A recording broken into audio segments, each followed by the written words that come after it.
नमस्कार, मैं डॉक्टर विजय शुक्ल। कारगिल युद्ध की 26वीं वर्षगांठ केवल एक स्मृति नहीं, वह एक ज्वलंत उदाहरण है कि जब राजनीति पीछे हटती है और राष्ट्र का आत्मबल आगे बढ़ता है, तब इतिहास रचा जाता है। कारगिल की बर्फीली वादियों पर जब दुश्मन ने गुपचुप तरीके से कब्जा किया, तब भारतीय सेना ने न केवल गोलियां चलाई, बल्कि उसने साहस, रणनीति और तकनीक के दम पर विजय की बोली भी बोली। इस विजय गाथा की सबसे निर्णायक आवाज थी बोफोर्स तोप की गड़गड़ाहट। और आज 26 साल बाद जब उसकी भारतीय संतति धनुष भी रणभूमि में तैनात हो चुकी है, तो यह केवल हथियारों की पीढ़ी नहीं, आत्मनिर्भरता की विरासत भी बन चुकी है। बोफोर्स और धनुष, दो पीढ़ियों की तोपें, दो वक्तों की जरूरतें, पर एक ही मकसद, भारत की अस्मिता की रक्षा। बोफोर्स यानी FH-77B 155 मिलीमीटर की स्वीडिश तोप, भारत ने 1986 में इसको खरीदा था। तकनीकी रूप से यह उस दौर की सबसे उन्नत तोपों में मानी जाती थी और 30 किलोमीटर से अधिक की मारक क्षमता थी, ऑटोमेटिक फायरिंग और उच्च कोण पर फायरिंग की क्षमता, जिसने पहाड़ी युद्ध को पूरी तरीके से बदल दिया। कारगिल में जब दुश्मन ऊंचाई पर बैठा था, तब भारतीय जवानों को हर कदम पर एक शक्ति की जरूरत थी जो दुश्मन के बंकरों को ध्वस्त करे। बोफोर्स ने यह काम बखूबी किया। लेकिन बोफोर्स का नाम कभी केवल सैन्य फाइलों तक सीमित नहीं रहा, वह भारत के राजनीतिक इतिहास में सबसे बड़े घोटालों में से एक का प्रतीक भी बना। एक ऐसा आरोप जिसने राजीव गांधी की सरकार को उखाड़ फेंका। जनता को यह विश्वास हुआ कि हथियार सौदों में कमीशन खाया गया, कि रक्षा उपकरणों की खरीद में ईमानदारी नहीं रही, और शायद यही कारण था कि 1989 में सत्ता परिवर्तन हो गया। तो राजा बीपी सिंह ने इसको पूरी तरीके से कागजों के जरिए खड़े होकर के हर मंच से उछालने का प्रयास किया था। पर इतिहास है कि कभी एक आयाम में चलता ही नहीं है। जो बोफोर्स एक वक्त राजनीतिक गड़बड़ी की मिसाल बनी थी, वही बोफोर्स 1999 में भारतीय सेना की रीढ़ बन गई। उसने हर उस संदेह का उत्तर गोले के रूप में दिया जो वर्षों से राजनीति की भाषा में पूछे जाते रहे। उसने न केवल पाकिस्तानी सेना की बंकरों को नेस्ता नाबूद किया, बल्कि राजीव गांधी के उस निर्णय को भी सही साबित किया जिसे कभी सबसे बड़ा पॉलिटिकल ब्लंडर कहा गया था। बेशक राजीव गांधी को जनता ने सत्ता से बाहर किया, बेशक बोफोर्स सौदा भ्रष्टाचार का प्रतीक बन गया, लेकिन बोफोर्स ने अंतिम न्याय इतिहास में किया, राजीव गांधी के नाम को और देश को कारगिल में विजय देकर।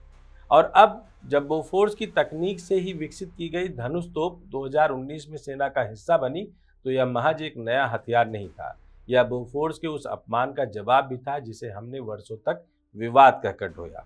धनुष 155 मिलीमीटर की होवित्जर तोप है, जिसकी रेंज 38 से 42 किलोमीटर तक है, जिसे भारत की फैक्ट्रियों में भारतीय इंजीनियरों ने भारतीय अनुभव से तैयार किया।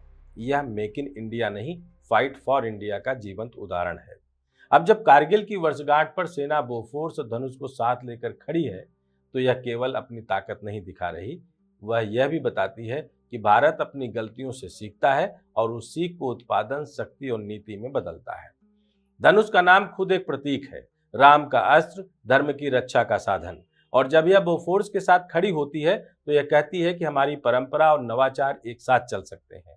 एक ओर वो तोप है जिसने युद्ध के मैदान में शौर्य दिखाया, दूसरी ओर वो तोप है जो आत्मनिर्भरता के मैदान में विजय का पताका लहरा रही है।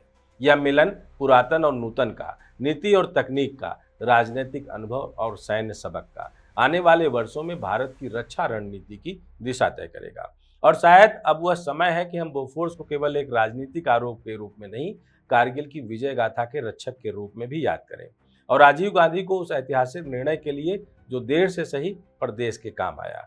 देखिए कारगिल की जमीन से सीधा क्या है खास, कैसे तैनात है इस कारगिल की ऊंचाई पर हमारी बोफोर्स और धनुष एक साथ, और दुश्मन कैसे इनको अपनी निगाहों से देखकर थर्रा रहा है। नमस्कार, मैं विजय। इस समय हम उस जगह खड़े हैं जो कारगिल की पूरी ताकत को बता रहा है कि हम प्रधानमंत्री नरेंद्र मोदी के नूतन और पुरातन पद्धति को अपनाते हुए आत्मनिर्भर कैसे बनना है। हमारे सामने निशांत जी हैं और मुझे लगता है कि इनसे ज़्यादा इस शब्दों का महत्व और कोई जानता होगा।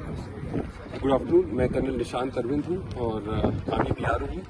जैसा कि आपने बताया कि इस समय भारतीय सेना आत्मनिर्भरता को अपना मूल लेते हुए अपने सारे आर्म्ड एंड सर्विसेज के इक्विपमेंट प्रोफाइल में इम्प्रूवमेंट कर रहा है। आपके सामने अभी जो बोफोर्स और धनुष गन सिस्टम डिप्लॉयड है, उसमें धनुष इज़ 155 mm 45 कैलिबर गन, जिसकी 45 कैलिबर होने की वजह से इसका बैरल लेंथ लंबा है, जिसकी वजह से इसकी रेंज ज़्यादा है।